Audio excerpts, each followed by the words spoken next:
I find that when you think about the concepts surrounding spirituality, it's oftentimes coming to the very edge or border of the things that you can know to be true physically. Doesn't mean that you can't see them and can't understand them with science, because, again, as I've said before, science is really the language of spirituality. They are actually one and the same. To be able to fill into patterns and things that are not necessarily visible to the naked eye, and to know in a way of truth that is consistent and can be proven in the case of the scientific realm. And the same thing's true with spirituality. Again, finding those bounds of the things that we can know and we can feel and we can sense, just based on all the systems and the ways that we've been socialized to experience, versus the things that we can sense with our intuition as underlying truths of our being. And I was having this conversation this week with my brother around, how can you really know what's truth, or how can you really know what's good or what's bad? And in a religious context, most often you know what's good or bad because it's given to you in the form of books. It's written and shared in the form of song or music. It's very much spoken about and talked about in sermons. And so that is a single channel to use to communicate boundaries of people's interpretation and sharing of what is right and wrong, and what's good and bad, and what's better than worse. And certainly there's nothing wrong with sharing stories of what you found to be true. But ultimately, beyond those stories, they all have a source. There's kind of that saying that, Jesus wasn't a Christian, and uh, Buddha wasn't a Buddhist, right? And on and on. Those were just spiritual beings that could tap into the deep well of truth that they knew as a direct experience, and then share them, oftentimes in parables or stories or songs, because those are things, again, that are easily relatable. They are things that people can digest and hold on to and use as tools.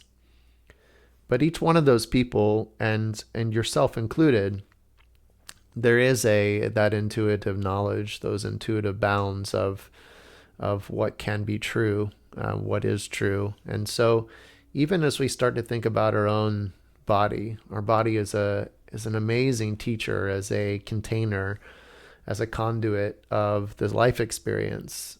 And I love the exercise where I can sit down with someone, and we can take simple paradigms and say, by setting a glass of water on the table, and asking them, is this you? And most people will say, no, that's not me. And then if you ask them to drink the glass of water, it kind of transitions from, it's not me, now I have it in my hand. Is it you when you have it in your hand? Most people would still say no. You move it up to your lips. Is it you now? No.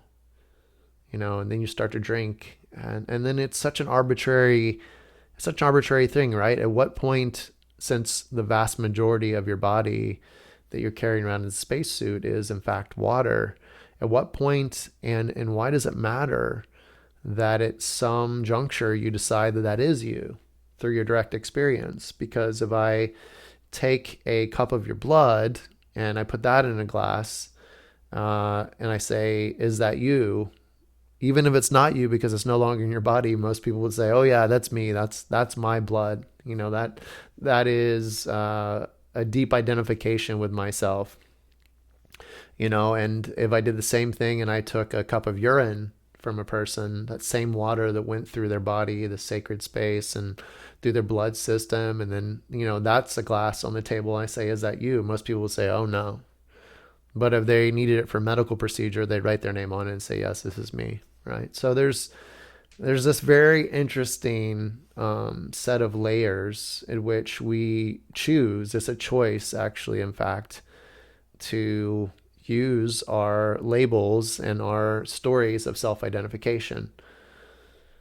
And what purpose does that serve? Well, in relation to spirituality, we start to see from all these direct experiences with the universe that, in fact, this beautiful, beautiful instrument is a tool, but it is not you. It is a coagulation of cells and energy and magnetism and polarity, right? That has brought all of this earth, air, fire, water together, moving through the universe and space to have this presence of solidity so that we can have a set of experiences. But we also know that this body's temporary, right? We generally accept that we're born, we take on a body, we go through the experiences that we go through, and then we leave the body. Now, there could be great debate on what that is that happens in terms of the before and after, and maybe even during. But most people would agree that, these elements are here on Earth in the universe, and they're not brought together in this form until there's a moment of conception, where everything that you are, has been taken out of the physical combination of the beings before you, right? Your mother, your father, and also all your ancestors. And, the same thing being true with the pregnancy of a newborn child, just asking the mother and asking the father, it's an interesting thing to think about, the perception of each one of those when the baby, through conception is in the body of the mother. Who is it? Is it the mother? Is it the child? Is it the father? And many mothers might say through a long stage of that process that that's part of their body, that they are one, right? It's one body that becomes two. At what point they decide that that is no longer them and that's a separate person, whether inside or out, again, arbitrary, right? It's just, you sort of create these identifications. So when you start to think about that, what's the larger thing here? The larger thing is that this body serves a purpose as a tool, but how we identify with our existence of our actual being is far greater than that, even though we get very hung up on wanting to own the experience of our own physical body. We feel that it's important for our safety and security, and for many people's perception, sanity, to feel very much that this is our body, this is my body, it belongs to me. And, I have rights with that. I have dislikes and likes in ways that my body should or shouldn't be treated. And I get to decide, right? In both of those forms or fashions, I have this story that because it's me, that I can treat it like trash if I want to. And that's my right, if you will. Or I can treat it like the miracle that it is. And that's also equally my right. So for some reason, we have this conception of ownership as these elements of the earth and the universe have come together to create a very, very temporary, mostly water-based, 100% element-based spacesuit, that we get to temporarily have sensory experiences. And it's like this with everything, because as much as we identify with our body, we identify with possessions, right? The body is the most interesting one.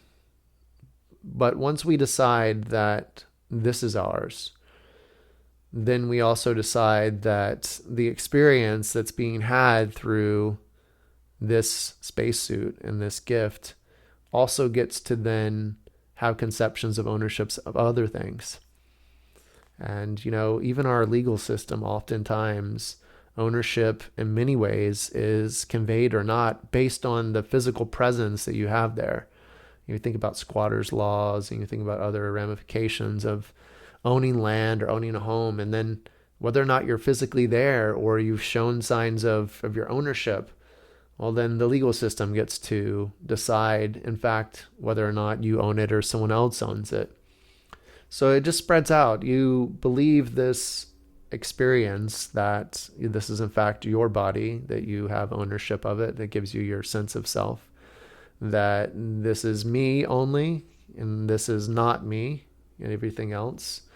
And again, there's this beautifully interesting transition where these elements come in through your body and out through your body, and your transfer of identification with those things it's just happening all the time. And in your mind, there's this static experience of this body with all the cells in it and the structure that it's visually inhabiting.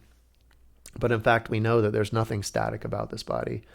We know that at the very basis of all of this, that the building blocks of atoms are, the vast majority of that is empty space, right? We know that all of our cells change over regularly. We know that the food that we eat, which we again would say is not us, and then we would agree that it is us as soon as we can't see it down our throat. We would say it's not us as it comes out the backside. All of that is also physically changing our body. So there's nothing that is continuous about the core components of this constantly moving set of elements that create this false, temporary idea that we become a body. And so all of the surrounding elements of the body allow us to play on the spectrum of what am I and what am I not? Who am I? Is the classic spiritual question. Who am I? Who am I? Who am I? And so we do this with our thoughts, with meditation. When we go through the practice of I am not my thoughts, they're going to happen with or without me. I'm oftentimes not directing them, just like the clouds, just like the weather, they come and they go. This body, I'm not in control of this body. It's breathing on its own. The heart is beating on its own. I don't know how it works. I don't understand it. Millions and millions of interactions happening right now in this body, and I don't know them, and I'm not actually doing it. But I feel like I have ownership over that. I feel like I have ownership over my thoughts. And when, again, they're just happening. So if there's all these things that are happening, and that's also true for nature, you look at the millions of trees and, who's going to take care of them? Who's going to water them? Who's going to give them nutrients and food? Yes, you can create a garden. You can create dynamics which you have altered the flow of energy where you feel very necessary and very needed. And beyond that, there is a natural flow and balance of life that just happens and takes care of itself. And so we get to choose. And these are the interplays that I'm talking about. And we'll just start with that first example, the difference between a forest and a garden, or a yard in this case. The idea that I am going to create order out of chaos, that being in a story that without human intervention and without me using this temporary spacesuit, that there are things that cannot and should not exist without my analytical presence, without my master design theory that I'm going to apply and employ to make things work in a certain way that I've deemed favorable for whatever reason, for whatever outcome. And we start to look at the phenomena of yards, right? Coming back from Victorian English roots of being able to control plants and areas of nature. So for the first time, really trying to breed species of plants and to make those act in a certain way, rows of plants and trees that are going to flower in just the right time that I like and the way that I like. And I'm going to start to use chemicals and fertilizers to create that assurance that those patterns will happen in the desired effect. Going back even to thinking about the genesis of farming and agriculture, right? So that survival mechanism to be able to plan and plant food, and what a gift and what a joy and what a miracle to sustain. And then we're going to become more and more disconnected with it. We're going to scale it up. We're going to go into mass production. And we have all of the challenges with soil quality and monocrops and having lost the natural cycle of nutrients that would have continued to foster life. A huge difference between a food forest and mass farming with chemicals and fertilizers. It's a huge difference between creating a rock garden and helping with irrigation versus tearing everything out, desiring to make it completely flat, putting in sod. And so we take something that can be, like the Native Americans would call it wild tending. Wild tending was the idea that you are part of nature and you're in relationship with it. And of course, like every animal and every plant, we are also an animal. And so our ability to appreciate and use our consciousness to recognize the universe and write songs and write poems and share about just purely observing the miracles and sharing that and passing that down. What a beautiful role for humans to have, that ability to use words and vibrations and emotions to convey the essence of human life. How awesome. What an awesome power. But when we start to get into stories that are static, again, this is my body, this is my yard, this is my ability to own things, right? The concept of ownership.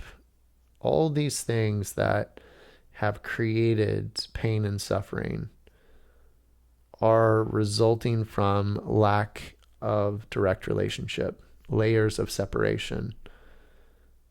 We go from I am all of creation, I am everything, I am nothing, which is sort of the ethos in many ways of the spiritual path, to I am a name that was given to me. I own this patch of grass that I live on. I have a job that is mine. And then I have money.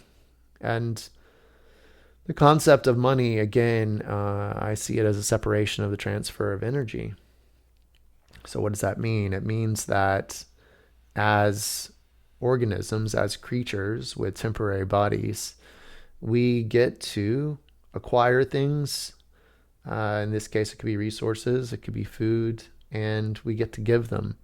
So the bartering system, I'm going to gather things and you have something that I need and I want, and we're going to trade. I'm going to give you something that's very real in exchange for something that's very real. And we will together make a decision if this real trade, of this real thing is in fact in line with our sentiment in our heart. And that's how, life was existing. And as we get into money, money is an idea. It's a story. It's a very interesting thing as you start to get into the essence of what money is. But I like to refer to money as really energy that's crystallized. It's stored. It's an idea, no more than the idea that this is my body. It's another story that creates dimensions of experiences and opportunities and tests. And the crystallization of energy, it was a departure from exchanging things. So instead of me saying, I have this apple and you have that basket, and we're going to trade based on our perception of value, suddenly at first there's a deeper story. This is something that I'm going to tell you.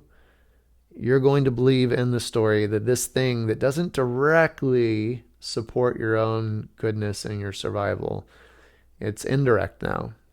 So the difference would be that if you're hungry, I'm going to replace an apple with a shiny stone. And now that stone represents a story.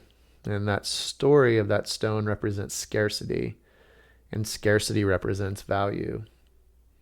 That was then going to be exchanged for other things, right? Scarcity is a necessary part of an indirect relationship with energy.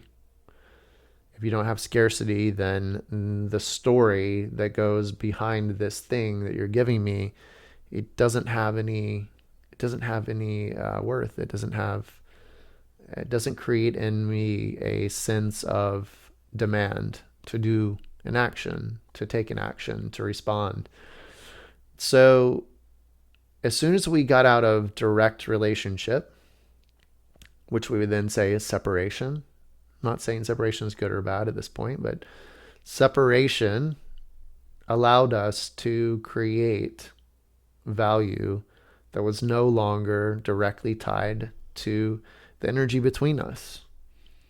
So I would say something like, this stone is very rare and very hard to get, and only people with a certain type of prestige, also a story, can own this particular stone. And because there's scarcity of this stone, and because this creates an elitist separation, those who have these things and more of these things, suddenly beyond just the transfer of basic necessities to survive, then there's this idea of ego and importance and value, right? So that's, money starts to be the point of separation from direct relationship. That is just an acceleration and a deepening and intensification of our concept of separation related to even that we are our body, or we are our thoughts, or we own this land. And so with money, separation has continued to increase the pace of it, the volatility. And so now we are in a story in which scarcity drives the nature of our existence, the nature of our creation. By getting out of direct relationship, by separating ourselves from the direct relationship with the earth, and the direct relationship with the people of our tribe, and the things that were necessary for us to thrive, it's allowed the predominant energy to be separation, and scarcity create fear. And people say, well, why do we have to live in a world based on fear? Well, it's because it's fallen out of the simplicity and the perfection of being in direct relationship, all relationships. And it starts by acknowledging that we own nothing. We're owed to nothing and we own nothing. That as consciousness, our ability to experience things is based on the bliss of witnessing, of observation, of just simply being alive. And it's like, what is the purpose of life? The purpose of life is to be alive, to be living. When we can't see the miraculous nature of the fact that we are alive, the only thing that could cover that up would be immense amounts of separation, immense amounts of cutting relationships with all these miracles.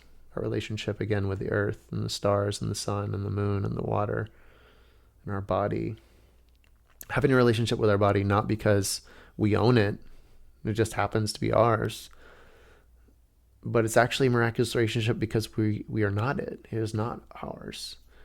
It is in fact a miracle that we can take for granted because we feel like we are it or we own it, and then we can't actually come back into our presence and our consciousness and just observe what an outstandingly incredible experience that is.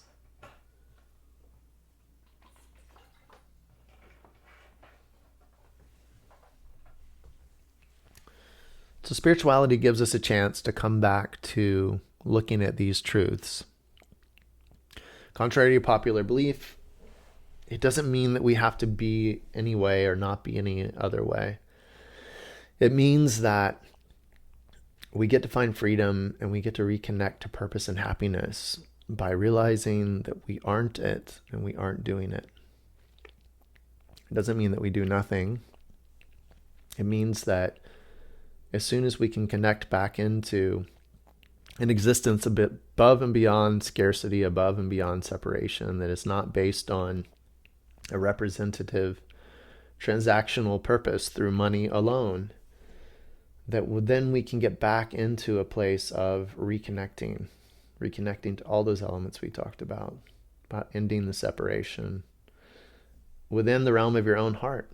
Don't worry about fixing anything. This is not activism in the way we would traditionally think about it. This is a recognition of truths that are directly experienced, so that within your own heart there can be a calibration and a recognition of all the things that you've always known.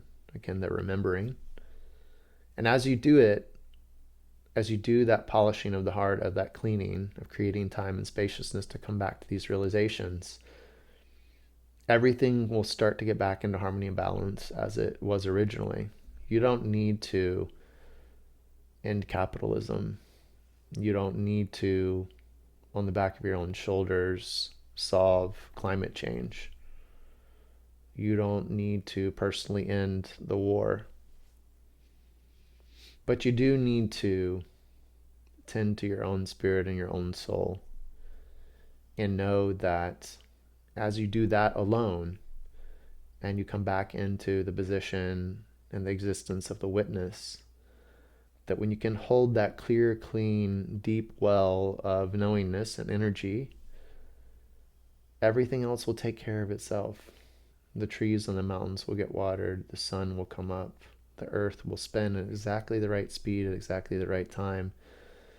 Everything is working except for our perception of these situations of separation. Also, as much as we would take on the egoic path that we are going to fix it and we're going to solve it, that then also makes you become a piece of it. And so there are all these different ways to take action, and some which allow you to be a channel of the universe to reorient itself and rebalance through you, and others through your egoic mind and your story, you're just creating more distance, more polarity, right? The idea that the protesters create the police. It's these locked polarities. So you don't need to do it. You need to allow it to happen through you.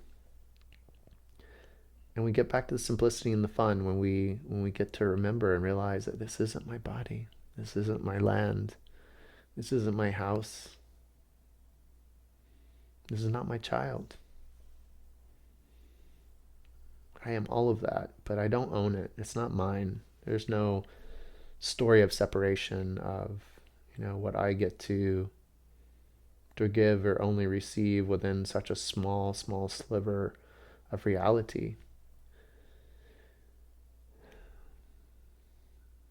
So for each of us, in these very interesting times, I encourage you to stay connected to the miracles, stay connected to not knowing with your logical mind. Come back to the realization that you are not your body through your own direct experience. Feel that, know that.